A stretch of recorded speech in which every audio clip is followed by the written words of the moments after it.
If you're watching this with someone you love still in the next room, don't scroll away.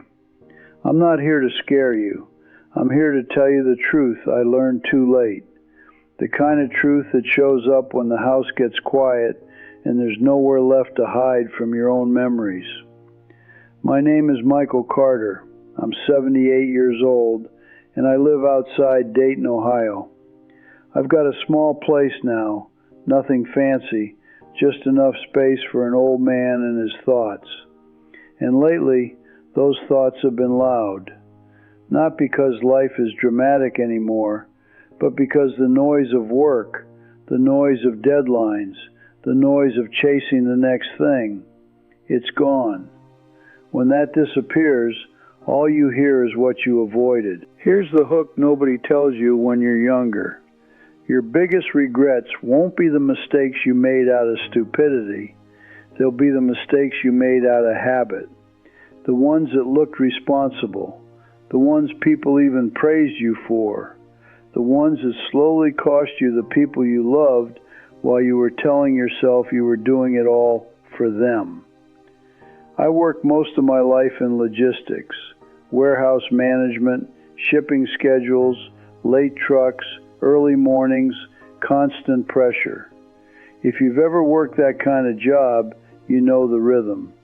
The day starts before the sun, and by the time you're done, you feel drained. I used to come home smelling like sweat and machine dust, and I'd tell myself I earned the right to shut down.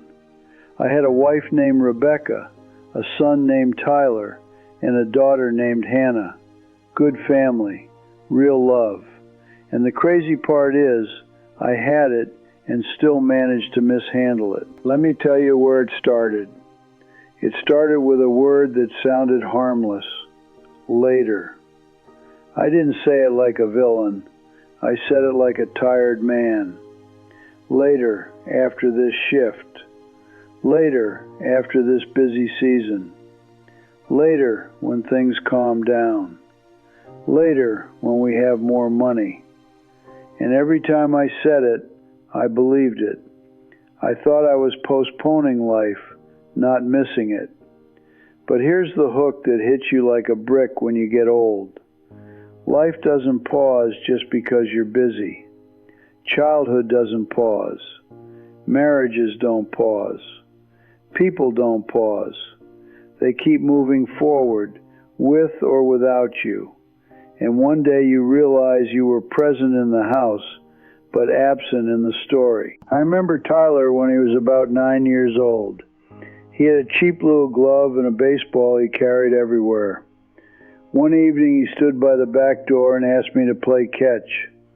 I was sitting in my chair, still in my work boots, staring at the TV like it was going to solve my stress. I told him, "Not tonight, buddy. I'm wiped." He said, "Okay," and walked away. I didn't think much of it, but that's how it happens. You don't notice the moment you break something. You only notice years later that it never got fixed. Because he asked again the next day, and I said no again.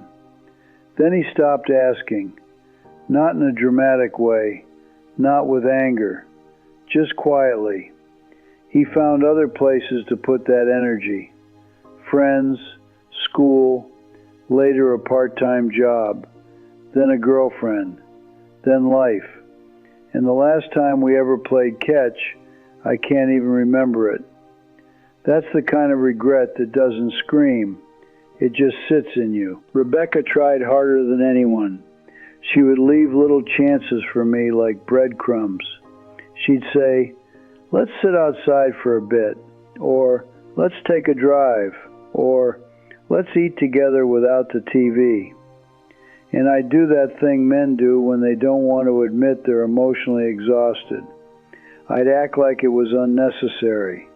I'd say, "We've got time," like time was guaranteed. I didn't understand she wasn't asking for an activity. She was asking for me. Here's another hook. A marriage doesn't usually die from one big betrayal. It dies from 1,000 tiny dismissals. from bringing your stress home like a storm cloud, from listening with half your mind while you replay work problems, from making your partner compete with your exhaustion, from treating love like it can survive without attention. And then there was Hannah. My daughter had a school choir performance when she was in 5th grade. I told her I'd be there, and I meant it. But you know what happened. A situation at work, a late shipment, a last-minute problem that only I could handle. I called Rebecca and said I was running behind. I drove like a maniac and still arrived late. I stood in the back trying not to draw attention. And that's when I saw it. Hannah on stage, looking for me. That feeling in my chest was different from stress. It was shame. Because in that moment, I realized she wasn't just singing. She was hoping. She was waiting to see if her dad would show up when he said he would. When our eyes finally met, she smiled like she was relieved, but I could tell something shifted, because she learned my word had conditions. If you're still with me, here's the hook you might not want to hear. Your kids don't remember your intentions. They remember your patterns. They remember if you were there. They remember if you looked at them like they mattered. They remember if you chose them when you had a choice.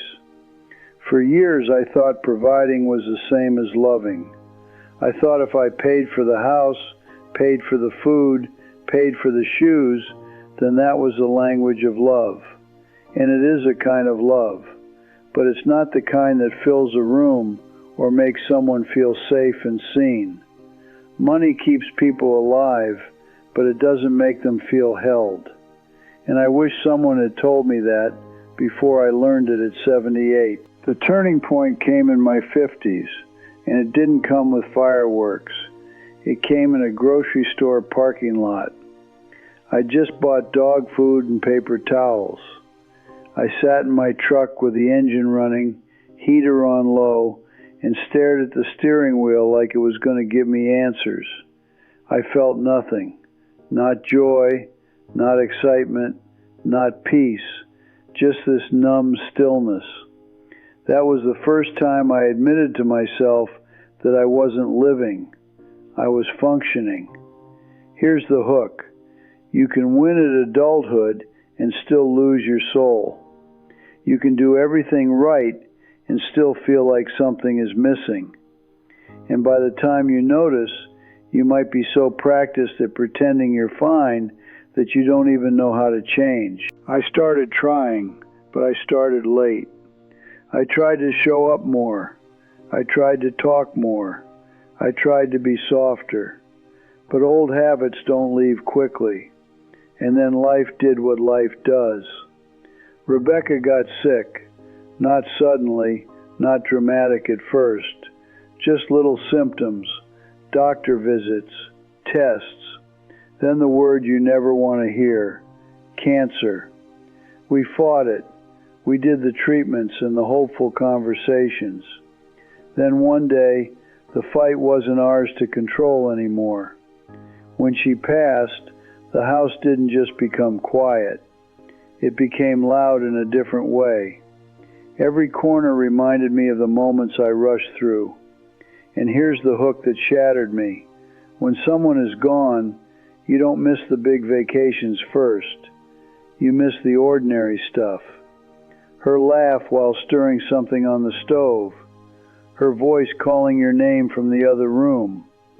That's what you'd give anything to get back. If I had one more chance, I wouldn't wait to become the man my family needed. I wouldn't save my affection for special occasions or treat I love you like it was embarrassing. I wouldn't act like being emotionally present was optional. I would protect my time better, leave work at work more often, and sit at the table longer. I would listen all the way through and stop letting pride make me hard to reach. And if you're hearing this while your people are still here, take it from an old man who learned the hard way. Don't let your life become a collection of "I meant to." Go hug your wife, call your mom, text your dad, and sit with your kid for a few extra minutes tonight.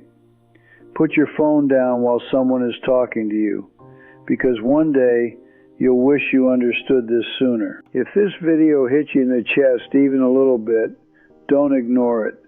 Do something with it today, not later. And if you want more real stories like this, stories that remind you what matters before it's too late, then like and subscribe, and I'll see you in the next one.